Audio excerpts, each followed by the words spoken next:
High বন্ধুরা, সবাই কেমন আছো? আশা করি তোমরা সবাই খুবই ভালো আছো।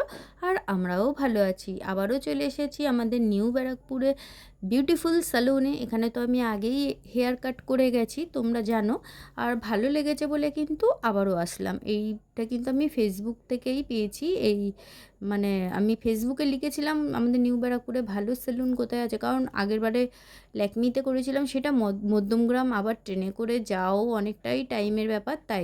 তো এখানে এসে কিন্তু আমার তখন ভালোই লেগেছিল, তাই ইবুসোনাকে নিয়ে চলে এসেছি। আর আমার ভাই স্কুটি চালিয়ে আমাদের নিয়ে এসেছে। ভাই আসলে অনেক আমাদের সাহায্য হয়।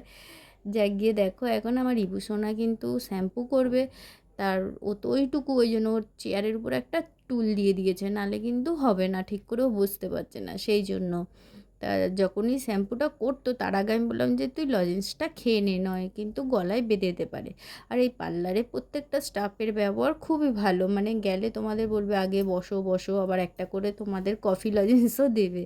এটাই বেশ ভাল লাগে যে লজেন্সটার কথা বলছি না, যে আপ্যায়ন ব্যাপারটা। নিউ ব্যারাকপুরে আরেকটা স্যালুন আছে যেখানে আমার হেয়ার কাট করানোর খুবই ইচ্ছে ছিল, কিন্তু ওখানে যাওয়ার পরে মানে একে তো জায়গাটা অনেক ছোট, বসার সেরকম ব্যবস্থা নেই, কিন্তু তাও ওদের মধ্যে সেই আতিথেয়তা নেই, মানে যে বসুন বা কিছু কী করাবেন একটু তো মানুষ করে, ও যে যার মতো ব্যস্ত, কেউ যেন পাত্তাই দেয় না, এরকম ব্যাপার।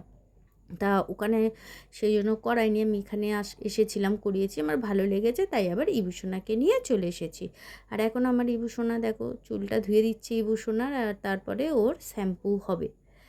আর এখানে মানে প্রত্যেকটা পার্লারে আমি জানি না ওরা কি ইউজ করে, যেই শ্যাম্পুটা ব্যবহার করে না, তারপরে চুলটা যেন এমনিতেই মনে হয় যেন স্ট্রেট হয়ে গেছে আর খুব সিল্কি হয়ে যায়। কিন্তু আমরা যদি সেম শ্যাম্পু বাড়িতে ইউজ করি তারপরেও দেখবো যে ওই রকমই চুলটা রয়েছে।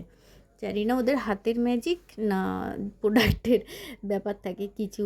আর এত বড় আয়না পেয়ে আমি বারবার ভিডিও করে যাচ্ছি, এদিকে তো তোমাদেরও দেখাচ্ছি আর নিজেকেও দেখে নিচ্ছি।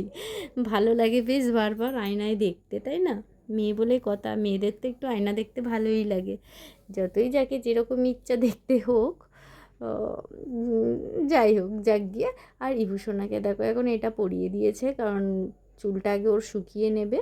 ও বাচ্চা মানুষ তো, ভেজা চুল বেশিক্ষণ থাকলে আবার ঠান্ডা লেগে যাবে। আর এই দেখো সবাই কিন্তু, বেশিরভাগ মানুষ এখন দেখছি যে স্ট্রেট করাচ্ছে হেয়ার। বাট আমারও করাবার খুবই ইচ্ছে, কিন্তু আমি করাই না, কারণ দেখো কত ধোয়া, এত গরম তাপ যদি চুলে দেওয়া হয় তাহলে চুলগুলো কি আর বেঁচে থাকবে? ওই ভয়ে আমি করাই না, কারণ একে তো এই কটা চুল, তারপরে যদি এইসব করি, আর আমি তো কোনো যত্ন করতেই পারি না কিছুর, তারপর যদি ওই কটা টাকের চুল যদি সব পড়ে যায় তখন কি হয়ে যাবে, সেই ভয়ে কিন্তু আমি স্ট্রেট করাই না।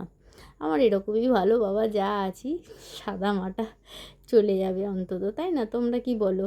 ওই জন্য কিন্তু করাই না। এই যে ইভূষণার চুল এখনও শুকানো হয়ে গেছে, এইবারে কিন্তু ওর হেয়ার কাটিংটা শুরু হবে। এখন আমার সামনে আমার দাদার বিয়ে আছে আর পুজো, তার জন্য ইভূষণার চুলটা সেরকমও ছোট করাবো না, শুধু একটুখানি সমান করে দেবে, কেন এলোমেলো হয়ে আছে, পুজোর সময় এরকম এলোমেলো চুল তো ভাল লাগে না, সেই জন্য।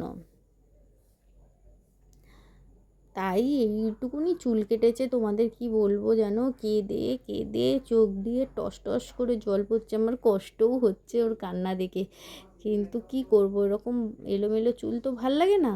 আমার দাদার বিয়ে যাওয়ার পরে কিন্তু যতই কাঁদুক ওর চুলটা আমি একদম কেটেও ছোট্ট ছোট্ট করে দেবো, কেন মাথায় অনেক জল থাকে, আর ও তো চুল ঠিক করে মুছতে চায় না, আর আমি ভালো মোচাতেও পারি না, ঠান্ডা লেগে যায়, সেই জন্য এখন বিয়েবাড়ি আর পুজো, সেই জন্যই চুলটা একটু বাড়াচ্ছি, মানে এইরকম রেখেছি।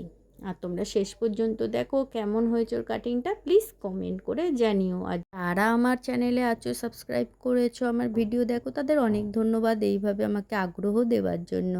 আর যারা এই ভিডিওটা আমার ফার্স্ট টাইম দেখছো, তারা আগে আমার চ্যানেলে গিয়ে দেখো, অনেক রকম ভিডিও আছে, যদি ভালো লাগে তবেই কিন্তু সাবস্ক্রাইব করো।